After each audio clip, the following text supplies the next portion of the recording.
Alright, so today I'm going to be showing you guys the Graviton Vortex, which is one of the coolest looking bombs in Spiral Knights, in my opinion.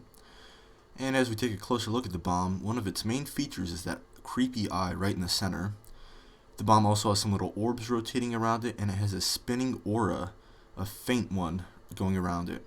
And there's also some spikes along the top, so it's definitely one of the better looking bombs in Spiral Knights. Now for the Graviton Vortex's charge attack, you just hold it up above your head, and as you notice, you kind of walk slower when you charge this one up. When you place it on the ground, it spins and it sucks any enemies that are around it in it, and then it explodes with the eye coming out of the center. And it does a little bit of damage, but the main attraction is that spinning motion that sucks the enemies in.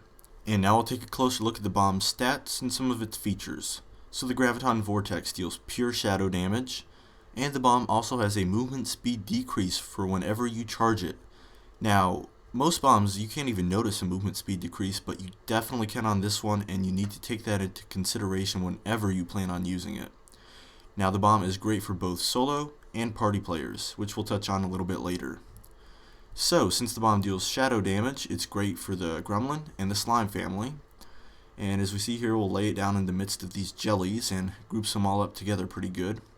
And when the bomb explodes, you see all these numbers shoot out, and we got some 124s and some 94s, so that's not really that good for damage for a bomb.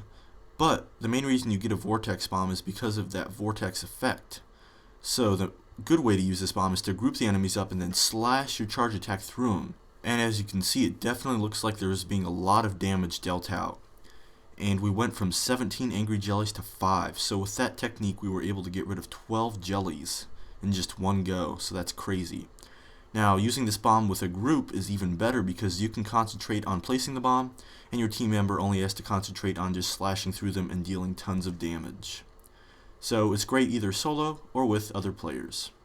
Now, if you are interested in getting the Graviton Vortex, you'll first need to get your hands on a Graviton Charge.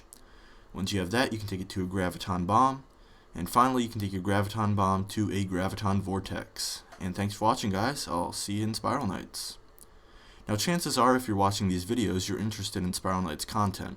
And, you know, as Spiral Knights isn't the biggest MMO, there is kind of a lack of content and content creators out there.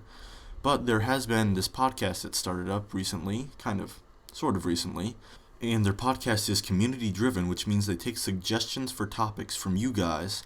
They have a live chat bar while they're doing the show, so they'll actually shout out your name if you say something interesting, and even if you shoot them a request to be on the show, they might consider that and have you on the show. That's what they did with me, and I'm probably going to be on it sometime in the future as well.